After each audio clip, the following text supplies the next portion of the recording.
Oy. Welcome back mga kagwardo. So for today's episode, ito na naman tayo. Mag-unboxing tayo. Dahil nasira na yung ilaw ko sa yung tea light natin, no? Sa ating pagbabayag sa gabi. Wow!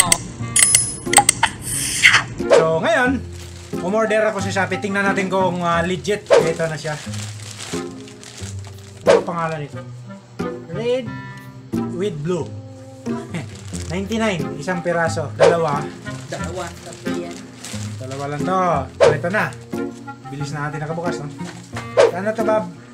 Gunteng. Wala nyo mag-unboxing. Walang pangputol. Bilis! Alright.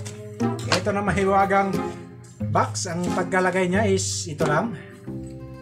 Carton lang siya. Wala siyang bubble wrap kasi may box naman siya. Tingnan natin. Dalawa yung order ko, pero bakit isang box lang to? Ito pala. Tarang! Dalawa pala yun. Dinugtong lang pala. Ayan. Dalawa yan. Alright. Ito na siya. Wala nang laman. Actually, meron na ako nito dati.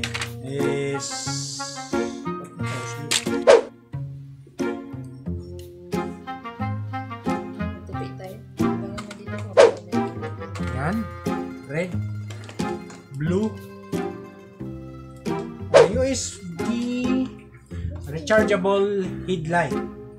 So 100 lumens siya. So meron siyang rechargeable tiny lithium polymer battery, 3.7 volt. So 500 mAh lang siya. So mga siguro gamitin mo straight mga 2 hours. Kailangan natin kung ilang effect siya. So, blue naman. Red and blue. Tapos, blinker. Pula. Blinker pa rin siya pero slow mo. Kulay pula. Tapos, red and blue. Yan. And then, yan. That's it. Ito po yung ilaw niya. First, yung kanyang strap. Hindi natin ikabit yan.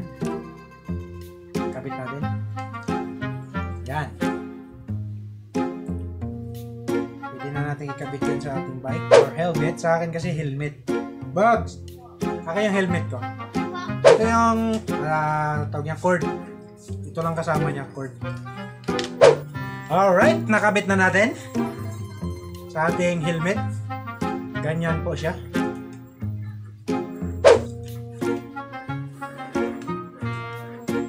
Yan. Kita natin yung helmet natin para hindi parang tingko. Diba? Pugi! Kitang kita ka sa likod. Plus headlight. Safety purse.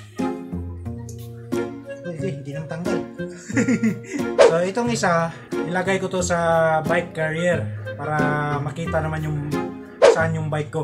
Pag headlights kasi, pag madilim masyado, ulo lang talaga, yung tao lang yung makikita pero yung bike mo hindi. So ilalagay natin din to sa bike para mas visible tayo sa gabi. So yan, safety first. So overall nating review dito sa ating product to, dalawa. Yan, functional siya. So hindi tayo nabuhos o hindi tayo na scam.